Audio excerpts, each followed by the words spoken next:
Sovereign self-care is how you treat yourself and how you value yourself. It's the moment you clock in for the day, when your consciousness comes online, to the time you go to sleep. It's making sure that everything around you and everything within your experience is serving you.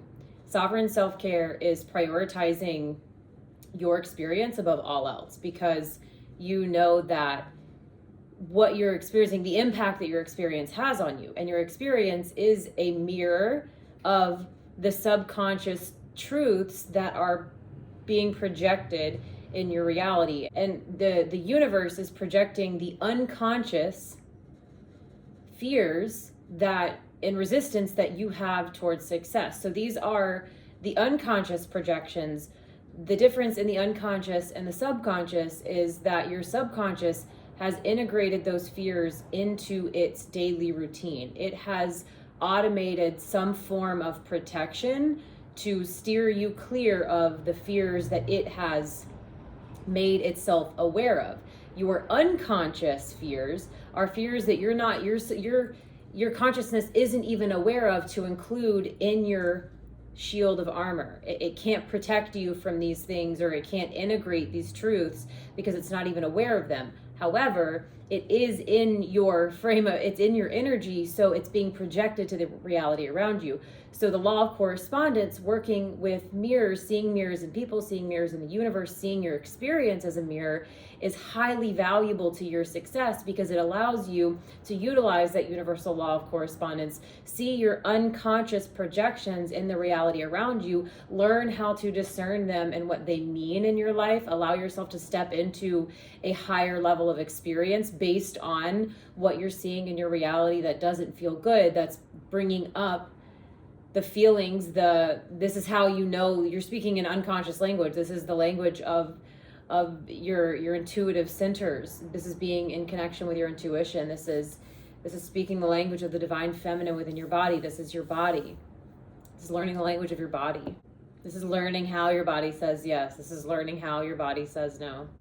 But the thing is, this is really important. The highest frequency that you have felt out in the real world is the highest frequency that you can attune to. So by constantly striving to be around those who resonate in a higher way with you, be around those who inspire you. If you're not actively being inspired, then you're not actively growing. You're settling on a resonance that you've already identified is not one that you wish to settle in.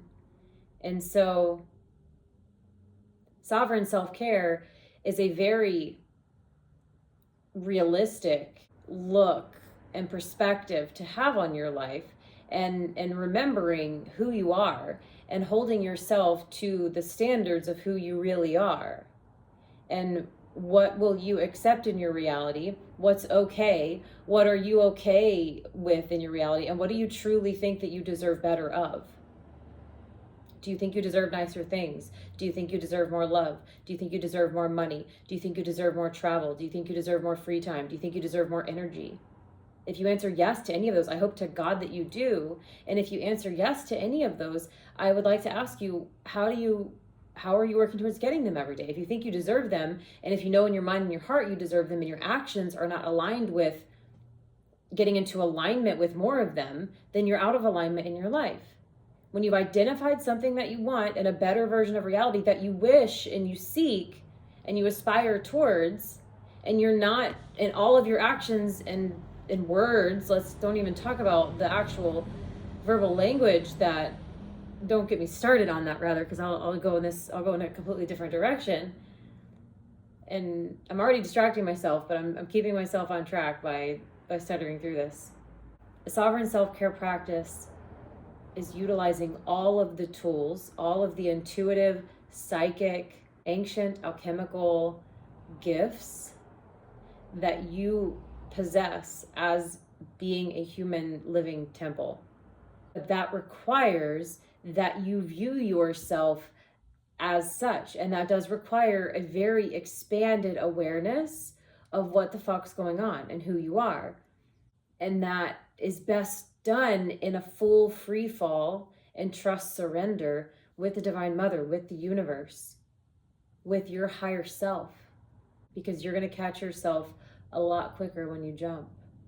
Your higher self is going to catch you a lot quicker when you just jump. And a sovereign self-care practice builds your awareness to the fact that you're only asking yourself to jump because your higher self is waiting there to catch you. This sovereign self-care practice is realizing you're creating that future version that catches you. So like the better care that you take of all of you, the higher quality you seek in everything in life, the better quality foods you seek, the better quality waters you seek, what you prioritize. Do you prioritize convenience and quickness and priority and rush? Or do you prioritize genuine connection? Do you prioritize what's best for humanity and the earth? Do you prioritize longevity? Do you prioritize sustainability? Do you prioritize the truth that your words create your reality, therefore you are ultimately the creator of all that is, and you're settling for very low standards of creation? You're settling to what you've seen done. Are you pushing the limits daily on your ability to create a sovereign reality around you? And this pushes the boundaries of your ego's willingness to show up as the person of you that has to show up and push those boundaries, because it makes you question, who the fuck am I? Who am I to stand up and do this? And you have to stand up every day and answer that question. This is who the fuck I am, by continuing to look beyond what you can see, knowing what the fuck you deserve because you know who the fuck you are. And the more you work towards that daily, the more resilience you build. And then your inner child is just bouncing on a trampoline in your heart, keeping your heart beating, keeping a fire alive in your heart to walk this path, to walk the beauty way. That's what sovereign self-care is and does for you. It, in my opinion, it is the framework to living an intuitive life where you're able to maintain all of your priorities and get the things done that need to be done, and sustain a life of fluid production and flow where things do not fall through the cracks, because things aren't even getting your energy if they're not highly valuable to your experience. When you only pay attention to the things that are highly valuable and highly impactful in your experience, you would be surprised at how much extra energy and attention you have to pour into the things that make your experience better and more valuable. Does that make sense? Realize and really realize how much of your time, how much of your energy, how much of your money, and how much of your magic is your creative flow. It's your flow state. Your magic is your creative potential, because you wake up with free will every single day. You wake up with a new something that keeps one foot going in front of the other every single day. You wake up with that, and you have a phone or a computer that you're watching this on. You wake up with this fire, this creative fire. And it's your responsibility to use that in a way that feels good to you, that makes you want to pursue something better. If what you're choosing, using your free will choice to do every day, doesn't make you want to pursue something more exciting, if it makes you want to settle in and get cozy, I believe that it's your responsibility, with compassion, with kindness, with love, to start making an effort in your own life to spark a creative passion and joy in an avenue that fully fulfills you. And then the question is, how fulfilled do you want to be? Do you want every action you take to have a meaning in some form? How much responsibility do you want to take on in your life? Not the way that the patriarchal ran masculine world views responsibility. I mean, how much responsibility are you willing to hold in your heart? How high of standards are you willing to hold those in your life to, and require them to meet your standards, especially if this is new? If you just one day decide to upgrade your personal standards for your life, and you have to look everyone that you love in the face and say, hey, what happened yesterday isn't okay today. I'm a new person and this is going to change. How fucking hard is it to have that conversation and require change that day? Or else you have to, because if they say no, fuck you, get out of this house. Let's just say you're married and you have kids, that's not going to happen.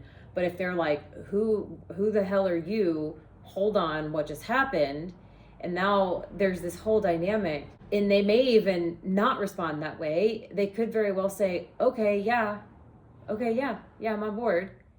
And then you move forward and it's pleasant and you're like, cool, I have their whole agreement. And then the next day happens and the next day happens and you're like, wait, this isn't happening the way that I said.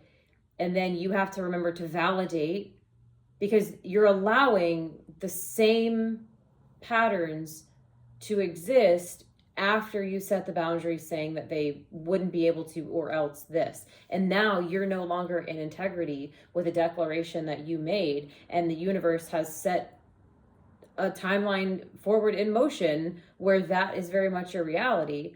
And the only thing keeping you from aligning with the version of that reality that has been gaining momentum since you said it is just requiring everyone around you to uphold their end of the agreement. There's two parts to signing a contract of manifestation. One is the universe doing its part by commanding everything forward in motion to align perfectly for you to have that in a way that serves you and humanity. Number two is you have to require your external reality to meet the standards of that version.